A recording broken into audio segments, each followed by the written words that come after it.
Hello and welcome to Book Lust. I'm Nancy Pearl. My guest today is Mimi Pond, and we're going to be talking about her brand new book, a graphic biography called Do Admit, The Mitford Sisters and Me.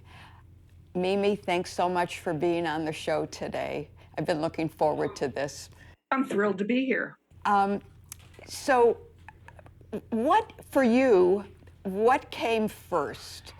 The idea, your interest in the Mitford sisters, or I guess I'm trying to figure out, or have been trying to figure out, did the captions come or the pictures come, or do you think them simultaneously? No, what got me going was that I have been obsessed with them for a very long time, and I was on the verge of threatening my marriage by talking about them too much.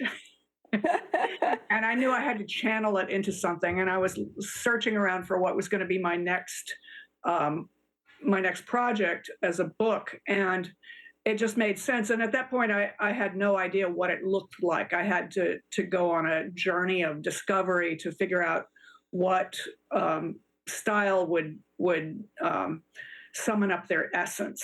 And I did that by going on Pinterest, which has become my best friend. People think of Pinterest as a place where you go to plan your wedding shower, or your baby shower, or your kid's third birthday, but it's really just a repository of images. It's a giant digital billboard. I mean, like corkboard. Um, and you can collect whatever images you want, whether it's from their vast repository of a zillion images, or you can find them on the internet, or find them in your own collections of things and take pictures of them and put them on your board in Pinterest. So the thing that first came to mind for me as a springboard was English children's book illustrations, which always seemed to me the essence of Englishness, like E.G. Shepard's illustrations for the Wind in the Willows, and for Winnie the Pooh, his daughter's Mary Shepard's illustrations for Mary Poppins. And then I discovered a whole world of English illustrators that I hadn't even known about, because Pinterest just kept showing me. That's the great thing about Pinterest. Once it knows what you like, it starts showing you, other things, like maybe you like this, maybe you like that. Wow. So it's really great in that way. And then it just kind of went on from there. And I was trying desperately to avoid the problem of graphic biographies, which is that they tend to be a lot of talking heads. And Right. I wanted it to be the opposite of that. I just wanted to be able to grab people's attention and hold it from page to page. Well, I too have been obsessed with the Mitford sisters for pretty much forever, and read Hans and Rebels. When I was like, I don't know, 11 or 12, whenever it came out. So that was what drew me first to the book, and then I kept my interest. I mean, as you said, you wanted page by page by page.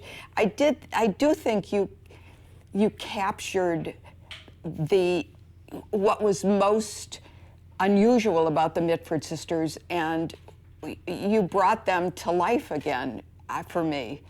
Thank you. We, I mean, we there's just so much there. Yes, right. Will you talk, for those people who are viewing the show, will you talk about who the Mitford sisters are and what it was about them that entranced you, made you almost give up your marriage to?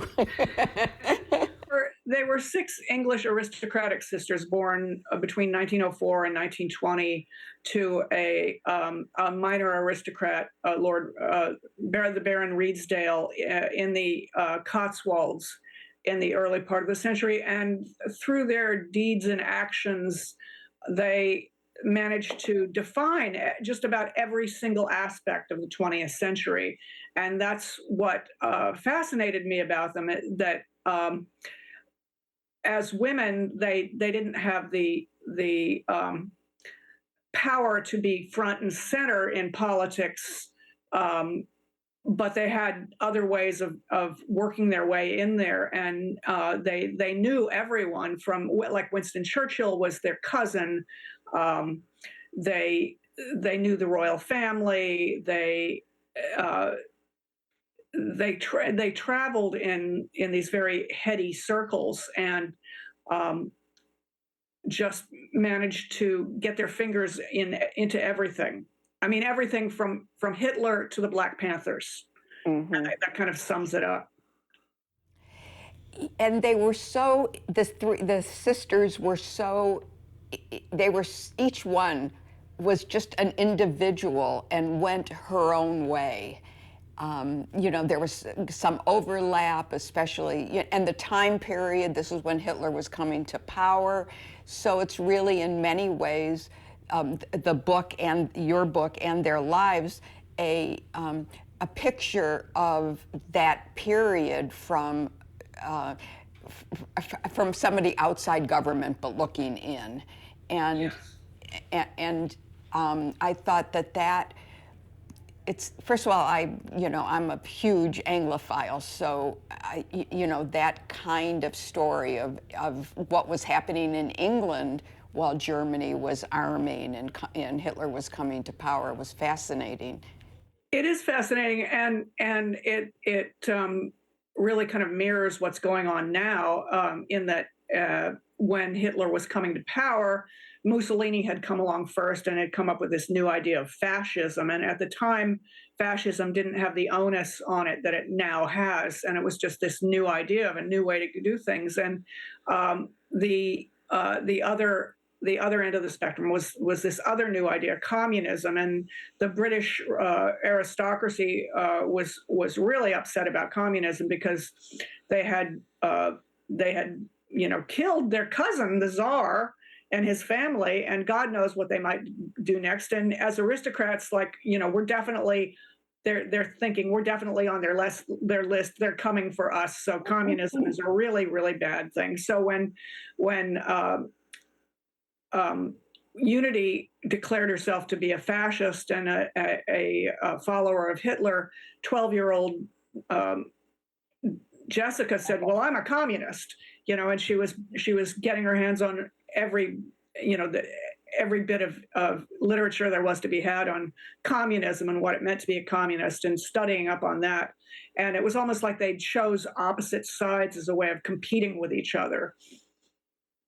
And it also, it mirrors current events in that, Donald Trump came along in 2016, and people just kind of laughed at him, and look at where we are now.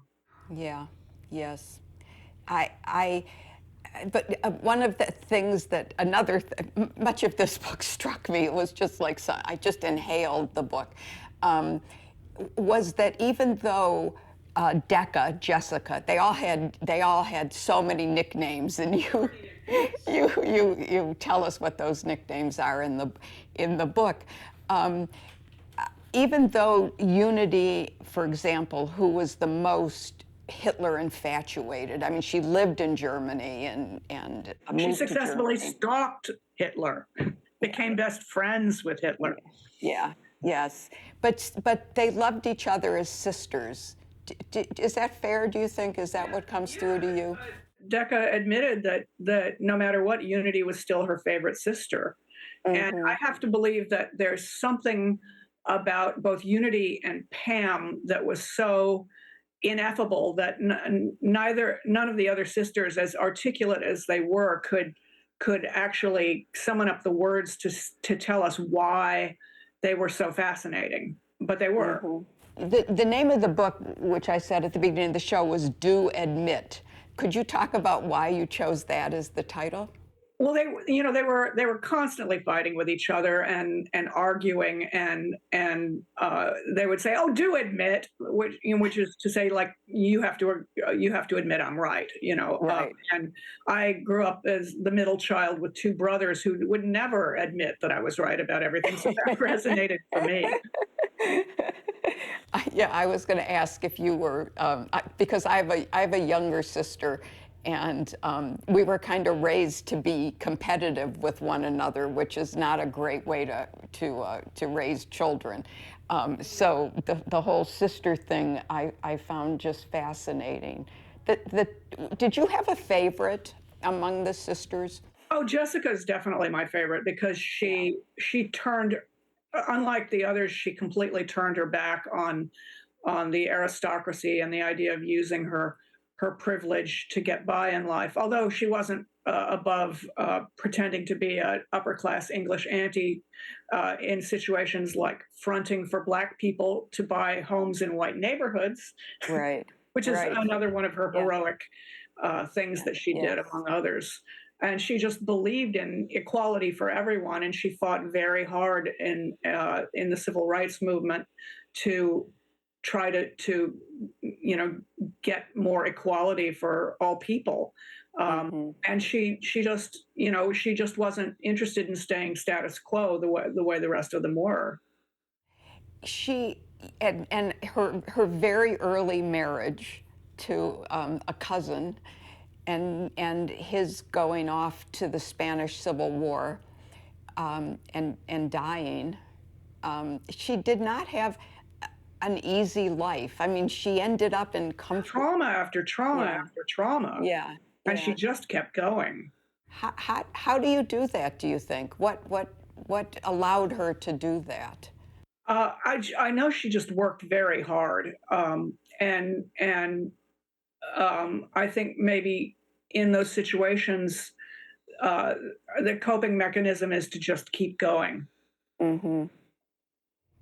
I wonder if that's like a British tradition, like, Stiff upper um, lip and all that. yeah, yeah, yeah, yeah. Yeah, in a way, I guess it is.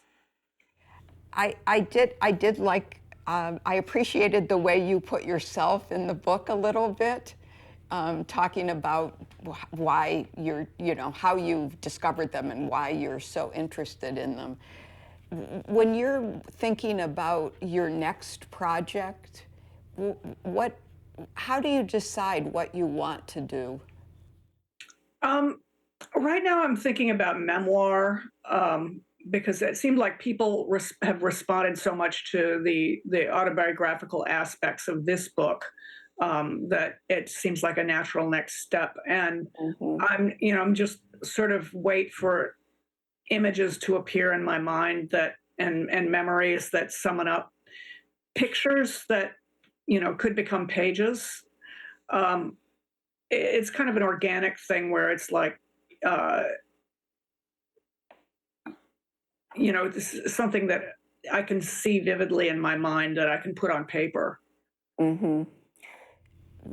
Were, do you have the originals of these? I mean, do you keep them In in drawers. in drawers? Right, right, right.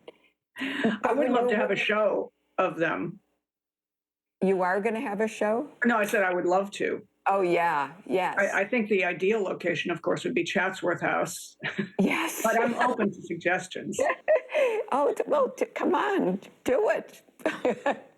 I hope Get that something. curators at Chatsworth are watching this. Yeah, yes. Well, we can try to make that happen. Hey, Chatsworth people, you should do this.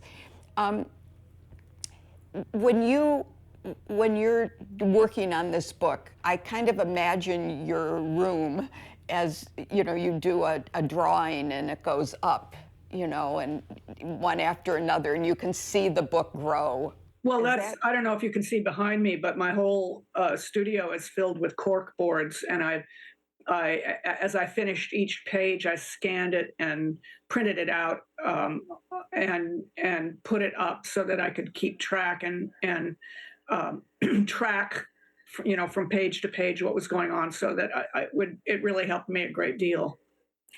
and so then you worked on the text. Oh no, everything is all at once. It's It's not all at separate. once. No, Okay. it's all at once. And I had in my all my previous work, I always, kind of scrawled out a script for myself. And in my head, I knew, panel to panel what something was a cartoon was going to look like. Um, but this book was very different in that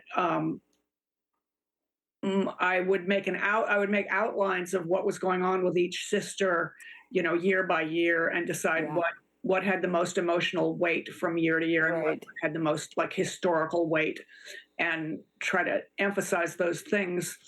Um, but then the captions and the word balloons were. I mean, I was literally. I hate to say this. I was making it up as I went along. Well, it does. That's a good way of a little je ne sais quoi, that kind of thing. Were you when I read the book, when I inhaled the book, as I said, it made me want to go back and read Nancy Mitford's novels and look into her correspondence, which I think would be so much Well, fun. and what I love books of correspondences, and all of their Yes. books of correspondences I highly recommend. Their letters to each other are extremely revealing. Their letters to other people. There's a collection of of Jessica's letters that's just been reissued as a paperback again, which is wonderful. And then there's Nancy's correspondence with Evelyn Waugh, and Right. there's Deborah's correspondence with Patty Lee Fermer, Yeah. and they just reveal so much about each Yeah. of them. It's amazing. It would be Maybe fun sometimes to. a little more than they would like. Yeah. I love that collection of Deborah's letters with Fermor, because just from the title on, In Tearing Hurry, I think is the title. Yeah. I felt like his letters were full of all kinds of florid descriptions of people and places, and hers were like, "Oh, that's interesting. Got to feed the chickens now." Time for tea. um, Mimi, thank you for coming on the show. I have to say, as I started the show, I'm going to finish it by saying I loved your graphic biography, Do Admit, The Mitford Sisters and Me. And I look forward to your next book, Thank you so autobiographical. much. Yep. And I hope our paths cross again in this life. Thank you. I do Thank too. you.